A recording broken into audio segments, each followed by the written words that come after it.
This is eTurbo News in Honolulu with our daily breaking news show. Please stay tuned.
Good afternoon, everyone, and welcome to the CTO IATA Caribbean Aviation Day closing press conference. I'm Donna Bush.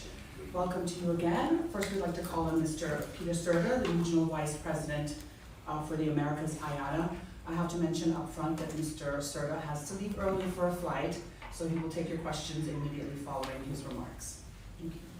Thank you very much. Good morning, everyone. And I don't have the leverage to be able to delay flights.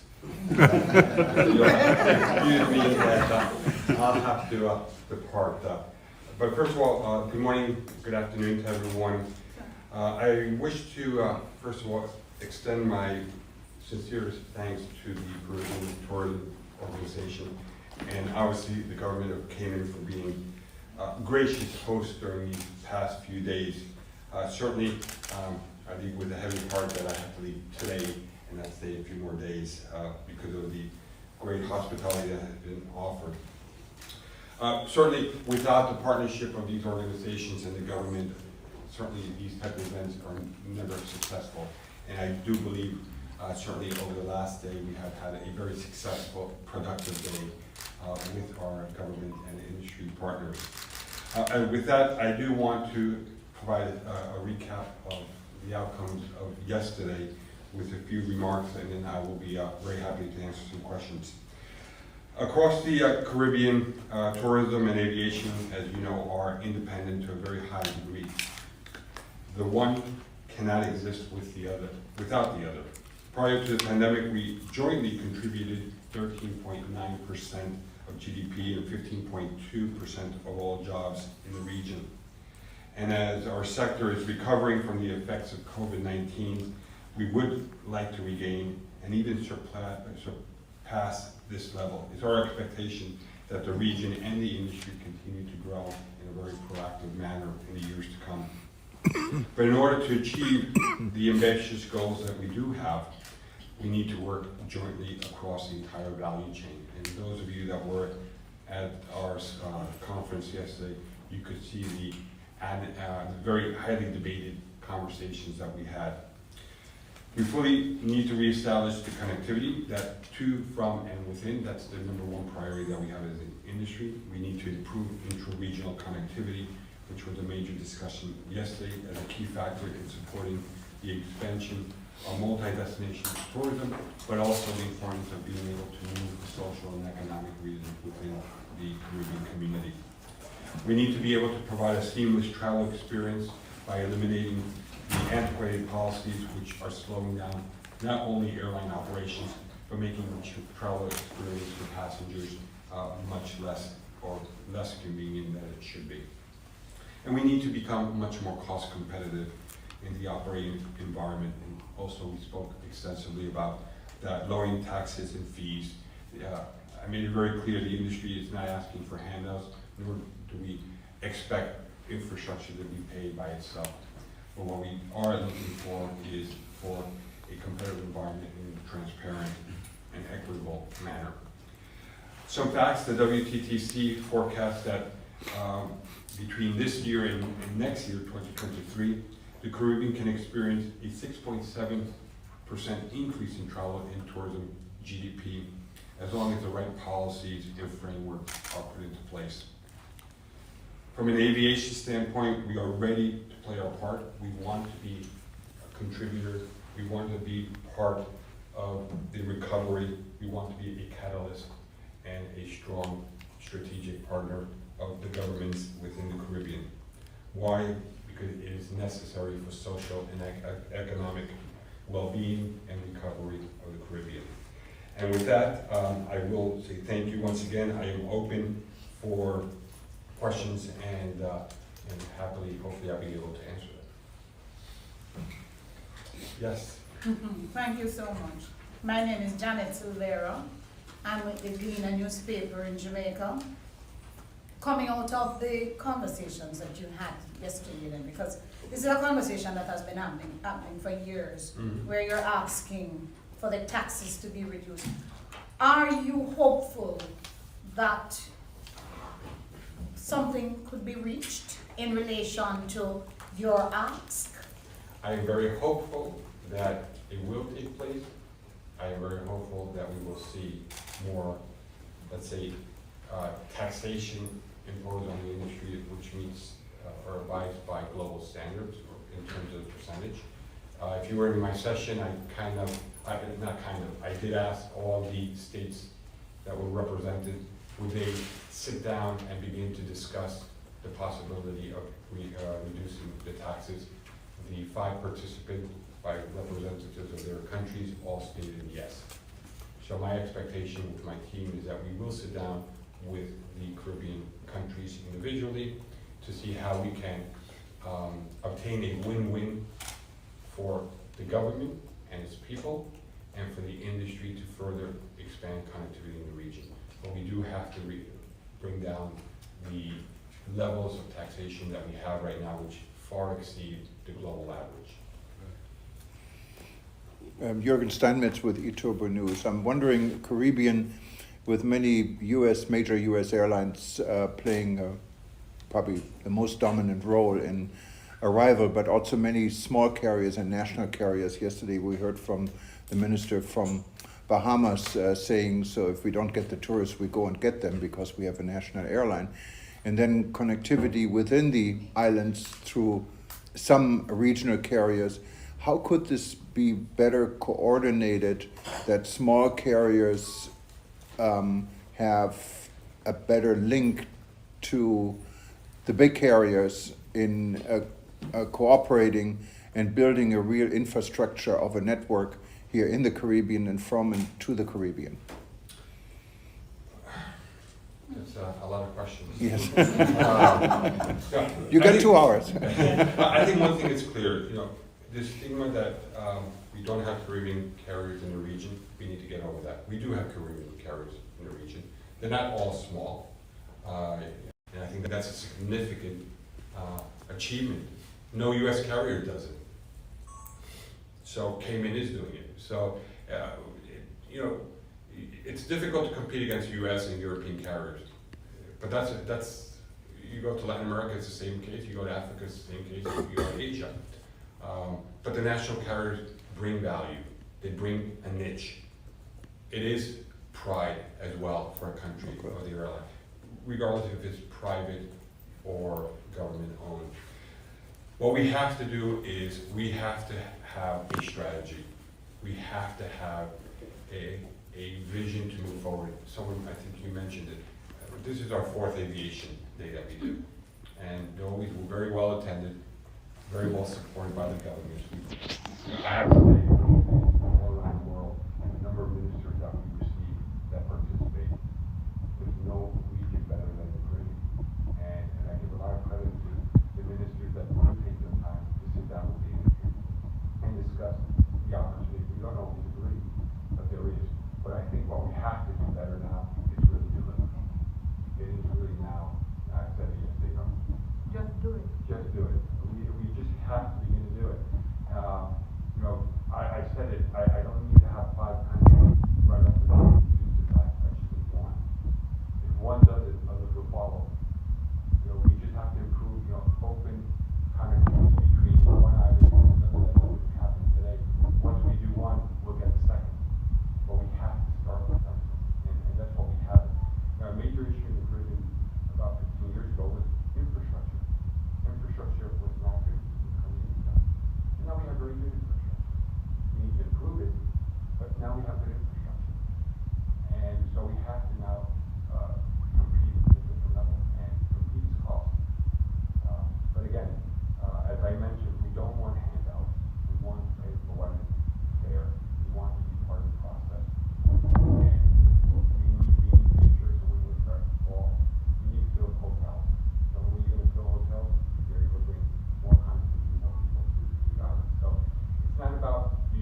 carriers providing the right connectivity, that's perfectly fine too.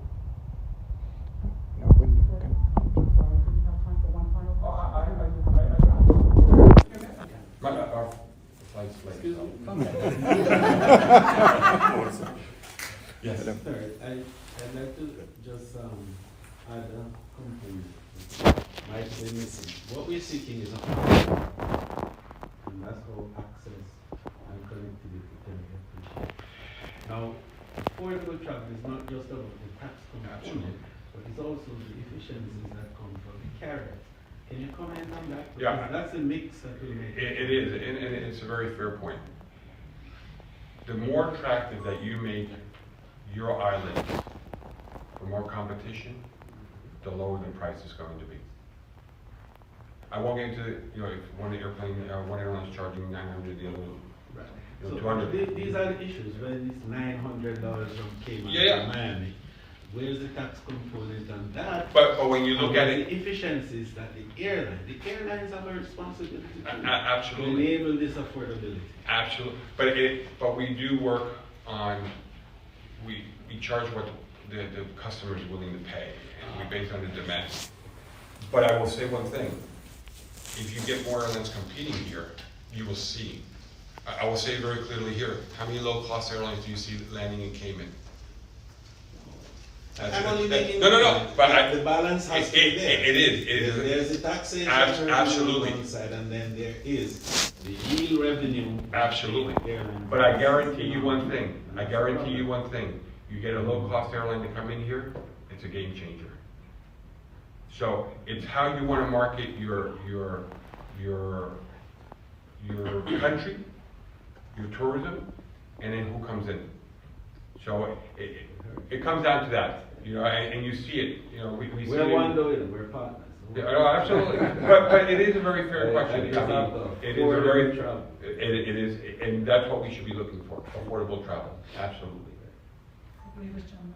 Can we talk about how this really, as Janet mentioned, we've been talking about this for years, and as the minister's pointing out, there's responsibility on both sides. How did this situation come about? I mean, how did the Caribbean become such a high-cost air sector over these years? If we know maybe how it happened, we can start to talk about changes. Well, it's, you can't get to the Caribbean by rail. You can't get, people don't come by boat, and you certainly can't drive. So air transportation is basically the only way to get in here. Is it, as the minister said, the suppliers kind of pushing the price to what the market will bear beyond? It is. We also have to remember, if you look at what the price is today, it wasn't the price of this before pandemic. If we go back, the pricing was very different. If you look at now what airlines are paying for fuel, for example, it's today 60% of their operation. If you add staff, employees, your margins are very, very small. So it's not something we can say, help. We have countries around the world that are helping with fueling discounts. Doesn't happen everywhere. So to fill up a 737 or an A320 to fly here, it's quite expensive to fly. Someone is going to have to bear that price. Now, if we were looking 2-3 years ago when the price of fuel was different, or the economic situation was different, we were talking about a different price. But it also comes down to competition. I mean, if you look at pricing throughout the Caribbean, you're going to see different markets with different prices. And that's a reality. It takes 1 hour and 20 minutes to fly here from Miami. It's the same flight time to Cancun. Look at the competition between Miami and Cancun, and look at between Miami and Cayman. Just as an example of fairness. So, and it happens throughout the same thing. Or you go north. So, I mean, it's the same airplane, you're using the same fuel. Right. But it is much more complex than just say, you put a price, a deal. There's a lot more with that. Well, Peter, I was hoping not to intervene to allow you to get the questions in, but I think that I should, just for the opportunity of the conversation. This conference was about the CTO and IATA, yes. Right? And Peter represents the airlines and the aviation industry. sure if my mic is on, but I'm quite sure everybody can hear me. Yeah. But my point was quite simple, that we've had some discussions, we've recognized that there are some issues that we are going to address, and I'm going to wear the hat as the chairman at this point on behalf of the members that are a part of this organization. And some things as chairman that I'll be commissioning is, how do we react to that request? I think IATA should formally put a request to the CTO to say, here are some of the things that we'd like to see. So my colleagues and I can have a proper analysis, how it affects them, pros and cons, and then we could respond. This is all a part of finding solutions to the connectivity issues. And obviously we're going to put it on the agenda at the next available time for us to discuss it, to say what needs to be done. Of course, the airlines are going to say to reduce pricing, but each one of our members have responsibilities, and they have to look at that in its totality. I must say, though, that I'm not sure my minister gave a commitment to reduced fees, because I was there. Committed to discuss.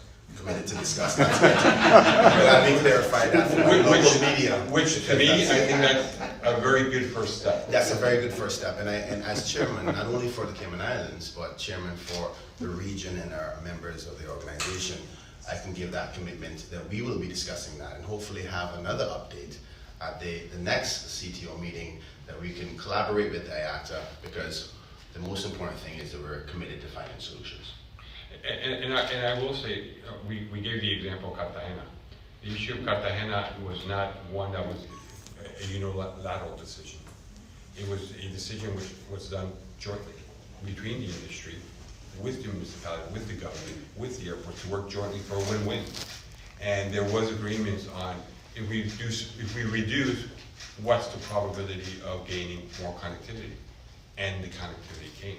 It wouldn't have helped by reducing just the charges and no one coming to Cartagena. Right. That would have been a loss for everyone.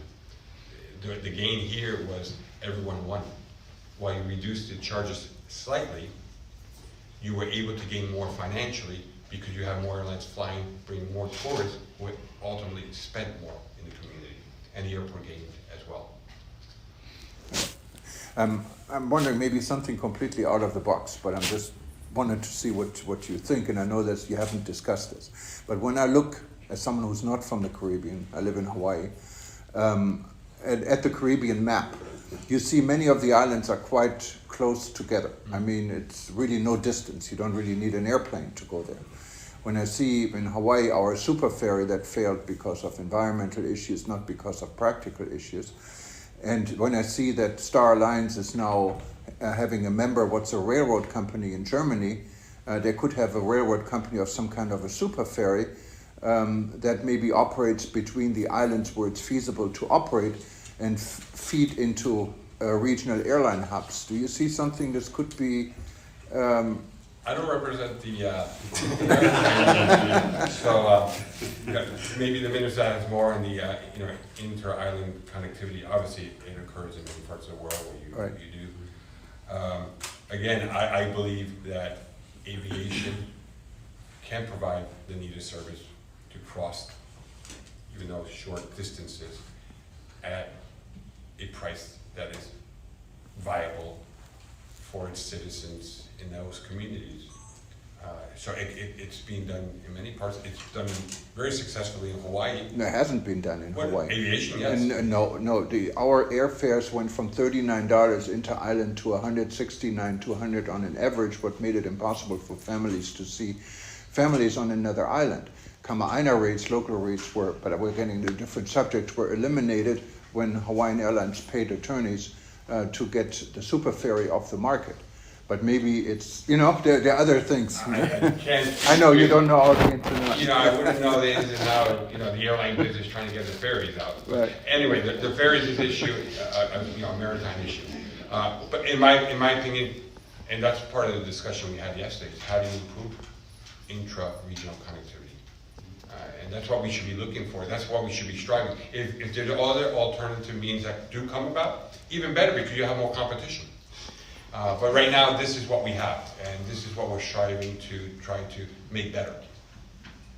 it is a legitimate question, and I think that probably the CTO would be better prepared to respond to as we analyze it. Obviously, there's going to be a lot of analysis of what do we do now moving forward, what are our options, and it's a very good question. There's different types of transportation. IATA is here to represent the aviation community and members.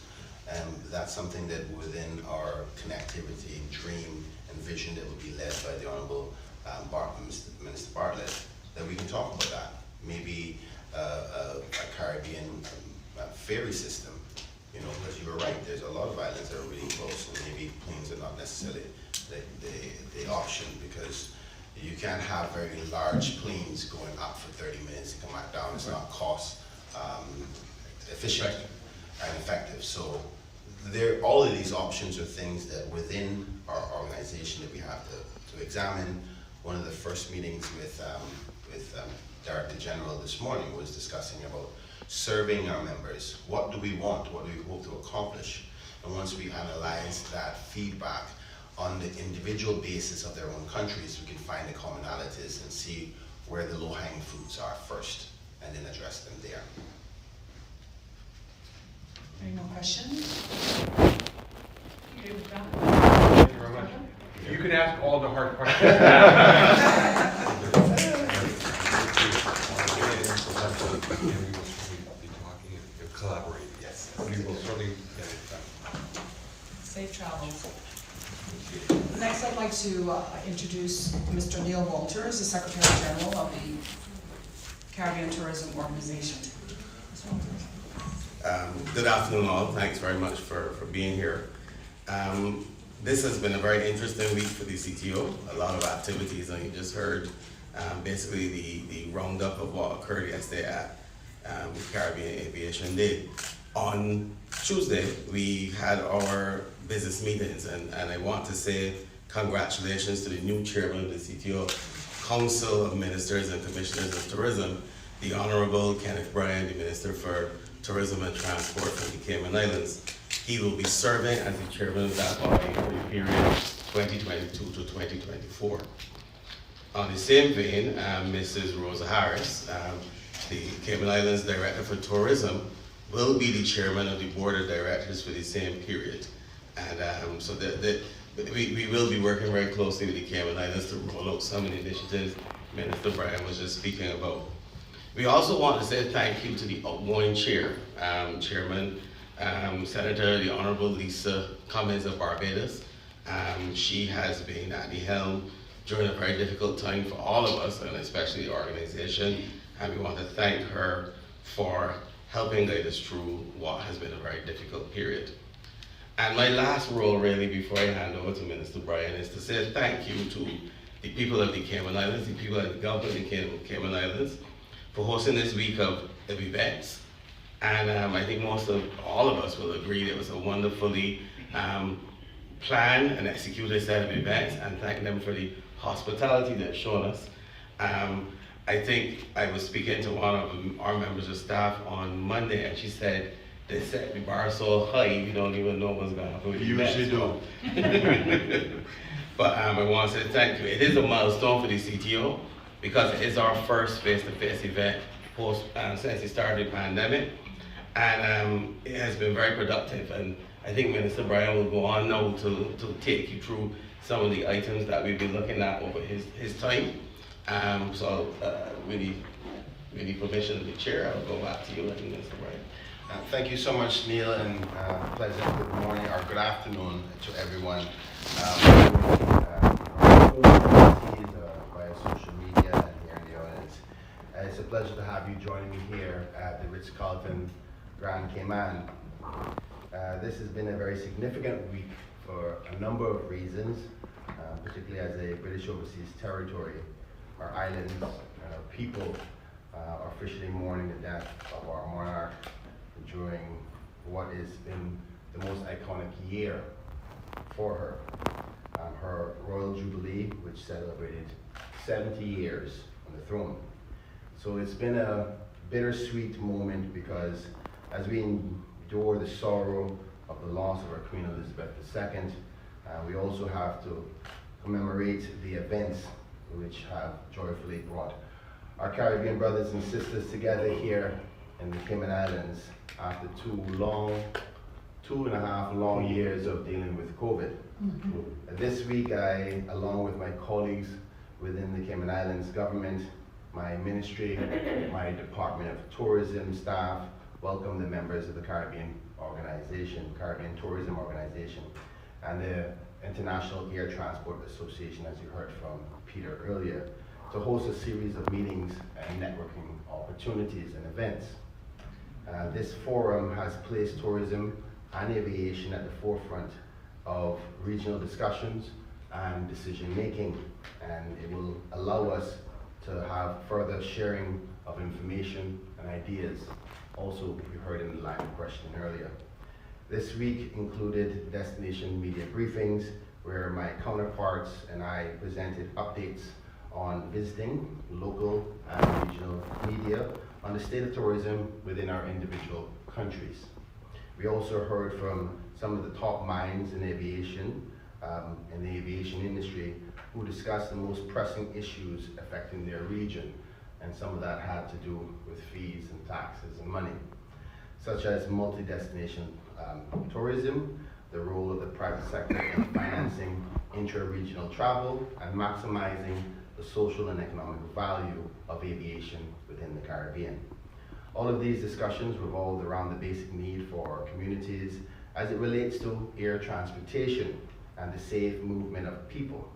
We are here to serve the people, and we're enabling key discussions with decision makers to engage in dialogue and focus on the possibilities of economic prosperity. We can forge common visions for the recovery of tourism and aviation within the Caribbean amongst our members. During the CTO's business meetings held on the 13th of September, elections were held and a new chairman has been selected for the Council of Ministers and Commissioners of Tourism. And I'm happy and honored to take post. I'm honored to be selected as a chairman and will serve for a term of 2 years, as you heard by the Director General, per the Constitution. Whichever country sits in the chair, you also heard Neil say that our Director of Tourism, my amazing Rosa Harris, will also be the chair of the Board of Directors. This means that the Cayman Islands Director of Tourism, Ms. Rosa Harris, will be there from 2022 to 2024 with me. With 23 years of dedicated tourism experience, Rosa is surely qualified to lead the CTO Board of Directors. She has a strong leadership qualities that are necessary and a proven track record of delivering results. That's why the Cayman Islands do so well. Rosa has served as the Cayman Islands Director of Tourism for over 8 years and over 3 terms and 3 different ministers, and hasn't been moved, and that should tell you a lot. She has a deep understanding of the CTO organization, which will be a tremendous help to me as a new minister and a new chairman. She has great networking abilities, particularly, and friendships across the region. So I'm very happy, and I welcome Rosa to the new chair of the CTO Board of Directors, and I'm confident that she'll be able to be an excellent leader. At the Council of Ministers meeting, the Honorable Evan Bartlett, Minister of Tourism for Jamaica, was selected to lead a steering committee mandated to elaborate on the strategic direction and guiding principles of our organization. The steering committee will also have participation from Ministers of Tourism for Bahamas, Dominica, Belize, and Barbados. The CTO Council has also agreed to partner with the Global Tourism Resilience and Crisis Management Center in organizing the first Global Tourism Resilience Conference from the 15th to the 17th of February 2023 in Kingston, Jamaica, which will commemorate the first Global Tourism Resilience Day on the 17th of February, and also an African Caribbean Tourism Summit for the first time in our history. As the CTO chairman, my vision for the organization is to work with the members to reshape the organization to be more aligned with their needs and their expectations. I see the CTO as an organization that should bring economic benefit to the region and to its membership. of which I am the chairman.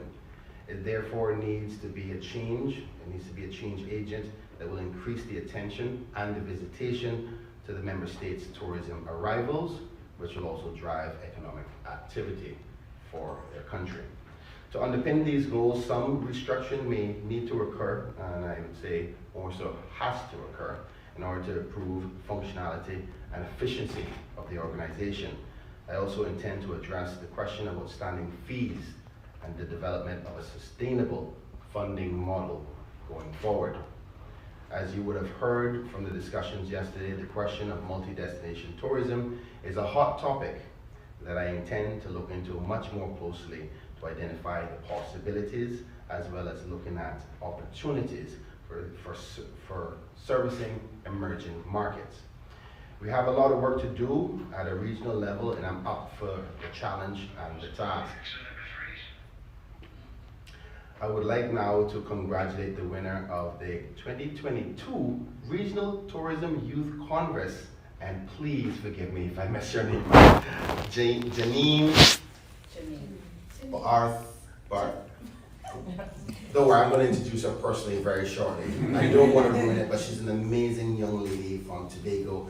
And matter of fact, you come right up here and sit here. I want all the media in the world to see you.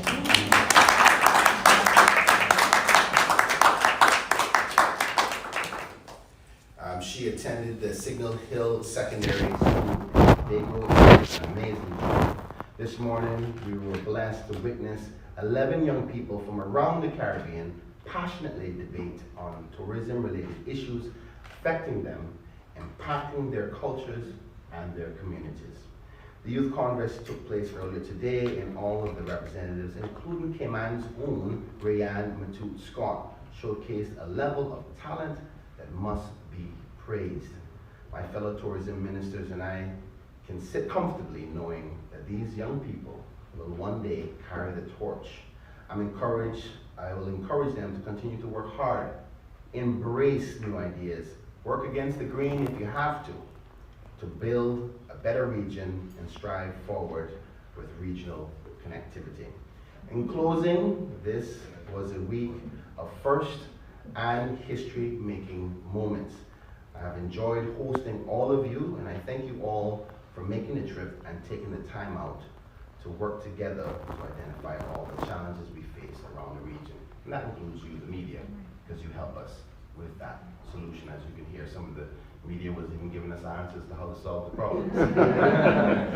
We truly can be the catalyst for change when we work together, sharing the solutions on key tourism-related issues that we all face. I hope you all have enjoyed your time here with us in our beautiful home, because we have enjoyed hosting each and every one of you. I wish to take a few minutes to offer my sincere appreciation to the management and the staff of this host hotel, the Ritz-Carlton Grand Cayman, for living up to the Cayman brand of hospitality that we're known for throughout the world. As the minister with responsibility for tourism and transport, I wouldn't be a good tourism ambassador if I didn't give my own home a shameless plug. Overall, it has truly been a great experience for me to have witnessed the professionalism of our great men and women who work to serve our visitors day in and day out.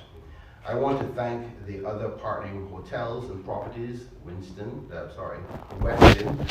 the Hampton by Hilton, Sunshine Suites Resorts, and the Grand Cayman Marriott, as well as our national airline, Cayman Airways, who offered discounted conference rates to our delegates. Lastly, to all my park administration members and colleagues, volunteers, the members of the protocol office, staff at the Department of Tourism and the Ministry of Tourism, I wish to thank you all so much for all the hard work. I've heard so many great, amazing responses from people who are saying they've enjoyed themselves. After 2 years of not being able to see each other, the first one was so vital, and I'm so glad to be the minister on behalf of those hard-working Caymanians that you may not even recognize, but there was so much work put into this. With all that being said, it's a part of our vision as a Cayman brand, as well as going into the CTO organization to spread what we do in Cayman, hopefully across the region, and bring that vision to the CTO. And I want to also thank Peter and his team for their collaboration and discussions on the panel. With that being said, I thank you all so much, and God bless you. Before I move on, let me just allow this young lady to say her name properly. Let me give properly award her. I want to say firstly, congratulations to you, and give them 30 seconds about who you are and how was the conference and how did you feel about it? Hi, good day everyone. I am Janine Bradsford. I'm the Junior Secretary for Tourism on the beautiful island of Tobago. So to set about me, I'm going to make this really quick. I'm really quite passionate about our culture and tourism industry within Tobago. I've witnessed the movement that my government has been making towards developing our tourism industry further. I do congratulate our Secretary for Tourism, Ms. Tashia Boris. I know that she's making a lot of strides towards developing the industry, definitely. What I might say, Tobago has a lot of offer to our visitors. We are known for having the oldest rainforest reserve in the Western Hemisphere, and we are, in addition to this, we also have our brain coral, which is the largest brain coral in the world, might I add.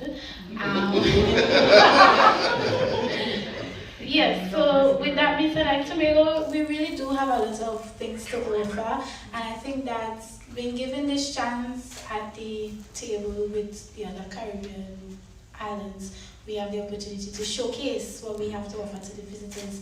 We had the opportunity to show that we have a voice as well and that we have a lot of things to offer to the visitors.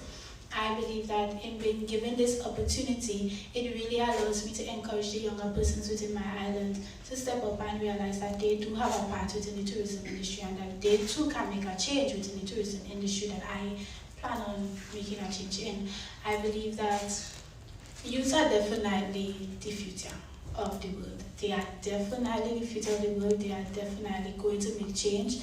They are, I might say, they have an extent of innovative ideas to bring to the table, and they can definitely improve the industry that we have here and that we are moving towards developing. So, thank you. Thank you.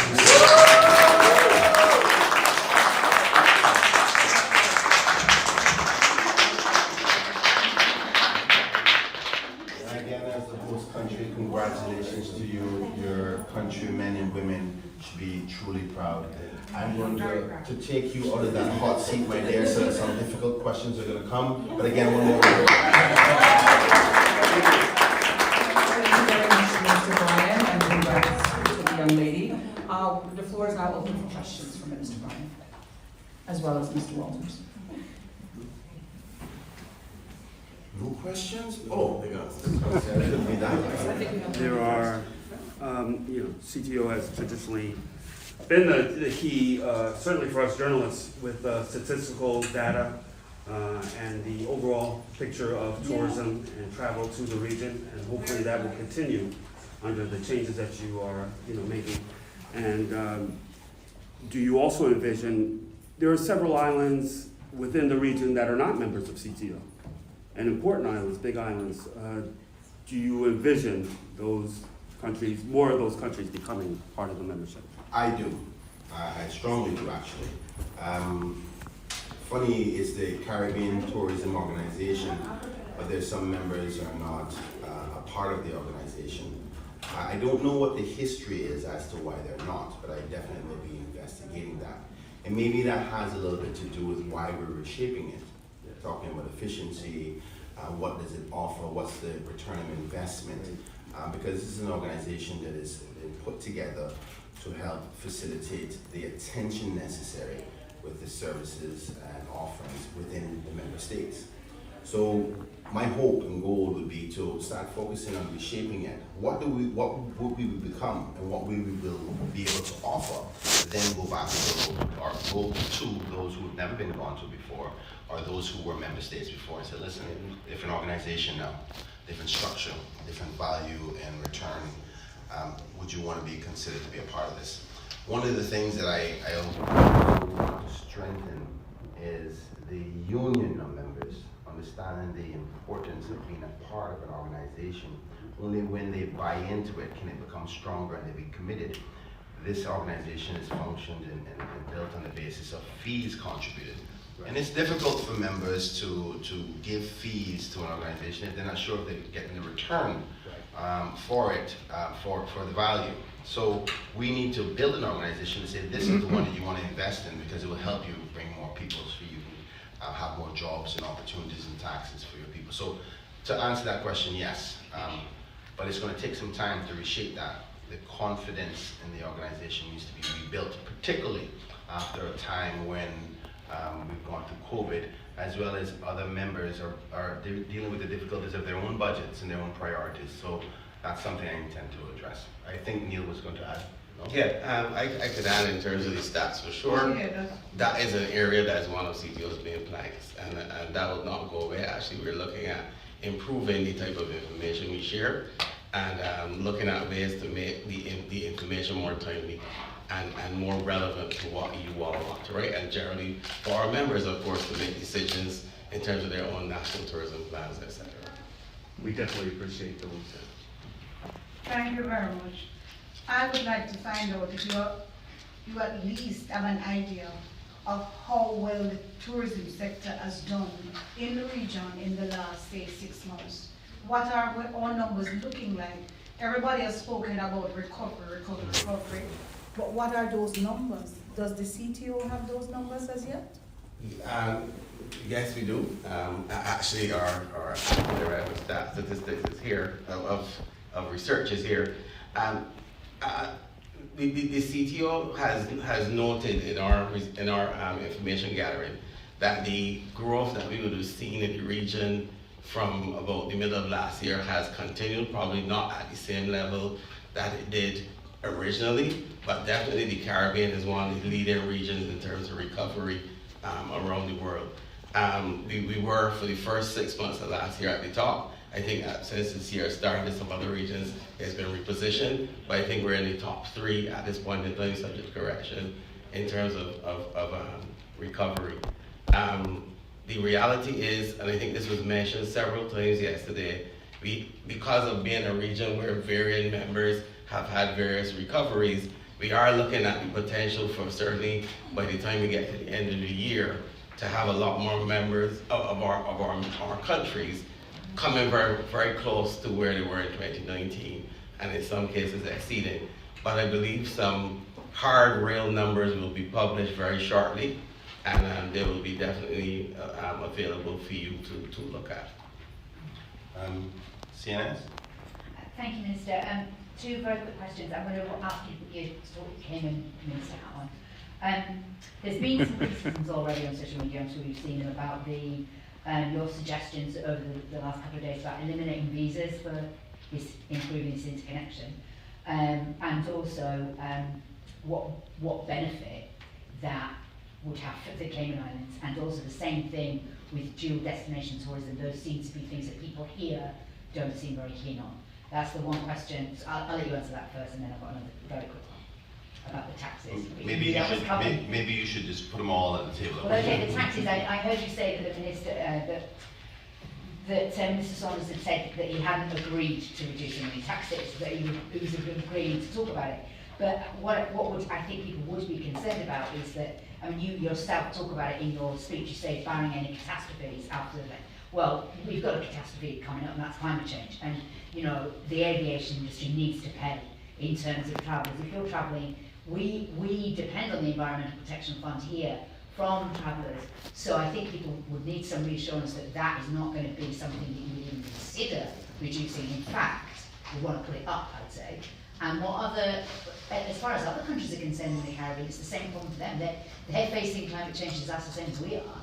And taxes that's a good way to raise your environmental. So I'd like you to make some comment on those 2 issues. Thank you. Thank you so much, Wendy. Taxes, border, visa issues, what was the other one? The dual destination tourism Dual destination. and visas, how will that benefit came out, and then never mind cutting the Environmental Protection Fund type taxes, why are we increasing it? Thank you so much, Wendy. In respect to the taxes, I agree that, and this is me as Minister of Tourism for the Cayman Islands, we definitely have to examine what is the pros and cons to that. There is merit in the suggestion that if you make it cheaper, airlines will increase visitation. That's just simple business principles.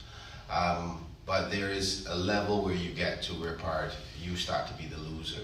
And as you heard me say yesterday in the panel discussions, we also have to examine what the airlines is putting forward. It can't be only on the member states. But we don't want, I think it'd be not futile for us to dwell too much on the potential negative components before we have the dialogue. Because one of the things I would like to see happen is CTO as an organization, IATA as an organization, coming together and sitting down behind closed doors where the contentious issues that we are concerned about can be flushed out. Because it may be different in different member states. So I hope to do that. And Cayman individually have to have that discussion as well. Sadly, one of the diagrams that was in discussion yesterday by the Ms. Dukerin, I think was kind of misleading because it showed taxes, but it didn't say by which country. It did say what country, but it said for one flight. But there's 2 countries that have the conclusion of that amount. And to be totally honest with you, Cayman is one of the lowest ones. And I'm proud to say that because we do believe that the lower you bring the price, the easier it is for airlines to come and stay committed to Cayman.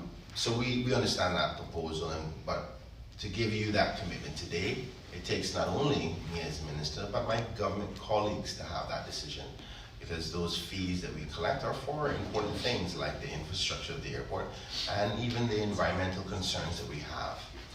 In respect to border visas, I've heard the comments in respect to locally how people feel about the freedom of that visa concept. I think there's a misunderstanding locally as to what the intent of it is, but also recognize that there has been no agreement yet. It's something that we are having discussions about, something that would possibly be necessary to allow multi-destination tourism to happen easier. Majority of the people that visit our jurisdiction usually don't have any immigration troubles either. It's just probably rather than saying going to an immigration officer, if you come from these countries and so forth, you don't have to, you can just bypass that. But we'll have further discussions, and the Honorable Minister Bartlett is well guided and experienced to help us through that discussions. And obviously we'll have the technocrats out there with each individual country to give us their concerns before any conclusion. So I would want to speak from a CTO perspective. In respect to locally, we have to recognize that this concept of multi-destination tourism is for tourists. I think much of the concern was coming from other Caribbean islands residents coming to our jurisdiction. It's not about somebody from St. Lucia being able to freely come to the Cayman Islands without any visa requirements. This is about for visitors. So for example, if we had somebody coming from New York, coming to the Cayman Islands, if they've passed through our rigid system, I think that when we have a partnership with the other Caribbean islands, we'll have to examine each other's border control measures to say we agree to a certain standard so you feel comfortable if they pass through one first through point that you don't have to worry about it because they're coming from us. Actually, can I just clarify, because I was asking more about what the benefit is to Cayman of the dual destination. Okay, I was going to get to the benefit of the dual destination. I'm just trying to deal with the visa part first. All right, so from that concept, I want people to understand this is not about the people who live within the islands, but the visitors who come to the island to make it more efficient for them. Okay, now let's get into the dual destination benefit. I'm not sure, Wendy, if you were available at the panel discussion yesterday, but one of the key points that I emphasized on is if you look at the numbers of visitors to the Caribbean region, in isolation, you may go, well, okay, if somebody is going somewhere else, that there's a reduction in Cayman visitation, and that's not totally true. The truth is there's a lot more people who want to come to the Caribbean, but because of the lack of efficiencies and connectivities, they can't come. So we can technically actually increase our numbers. Yes, Cayman does very well on its own because we have an amazing stable economy. We have an amazing Department of Tourism. We've had governments after governments not making tourism political, so we've been very successful. But not other countries has had that benefit. We think with our leadership and our viewpoints into the CTO that we can help show where that benefit is. Because as Minister of Tourism for Cayman, I have no intention of the numbers going down. And as the chairman for CTO, I intend to increase the numbers for everybody. And it can be done. So I want to leave that there. I like that what you just said. You're really good already with your second head. But I'm interested to learn more about the task group under the leadership of the Honorable Edmund Bartlett. That seems to be a good way of cutting through the chase and maybe get things done and moving. Yes. What is so necessary. You see what had happened at the UNWTO with the task group under the Saudi and Spanish leadership. Hopefully that's going to work too, but is this something similar? Well, one of the main reasons why he was selected as chairman is because of his experience, understanding what the Caribbean region have gone through before in previous stints, like say for instance when we were trying to do I'm not a cricket fan, what is it called again? World Cup. The World Cup, not 2007. That was a cricket? Yes. Okay, I don't play, I'm a basketball fan, sorry. and don't penalize me for that, please. But you need a member who has that experience and guidance to know what has happened before, what didn't work before, to guide a team of members who are now younger, who has the energy and commitment to get it done. That's why we've asked him to do No, I have no doubt. That wasn't really what I meant. I meant more, what is this task force about? What are they? The task force is about examining what the pros and cons are to getting multi-destination tourism, for us to come back to the council of members and look at it and says, here's what we have to do and whether we want to choose to do this or not. One of the things that needs to be thought about is that maybe not everybody might be on board.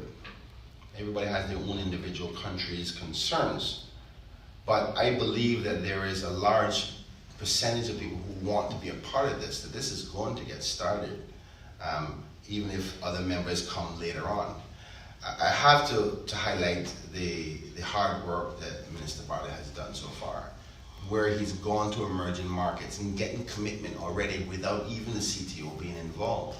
You've seen where Barbados and their minister have gone out and getting an arrangement with other airlines. Those are coming from emerging markets, which will feed into what you call, I like to term it as hub locations. Now it's about, listen, I can bring people from other places, and they're not all going to stay in Jamaica. They're not all going to stay in Barbados, St. Lucia, Grenada, Guyana. Do you want some of them? This is how we have to work, because the other part that needs to be recognized is, particularly in our concept, we have 750 rooms available. If we get one more person than that, we don't need them. That sounded bad. Don't quote me on that. We want them, but every country only has a certain amount of room stock. And I'm saying that the people who want to travel to our amazing region is more than we have for room stock.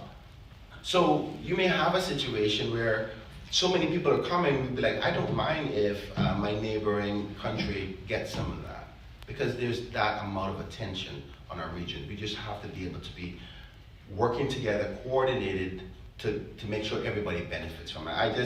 I really think that we're thinking too much of the negatives rather than what the positives are. And if it doesn't work, we'll continue to promote our country and our region as it is. But we have to give it the opportunity, and that's what this is about. And I think Minister Bartlett is the perfect individual to guide that discussion.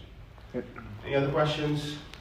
Yes, ma'am. What's the timeline on that? Like, how soon do you actually expect Funny to you say that, because I influence? was just talking about that, and I don't know if Minister Bartlett's ear was just burning, but I'm the chairman of the CTO, and I expect him and his team to come back to us by January with some sort of, I'm dead serious, because we have to change the culture on the timing of things within this organization.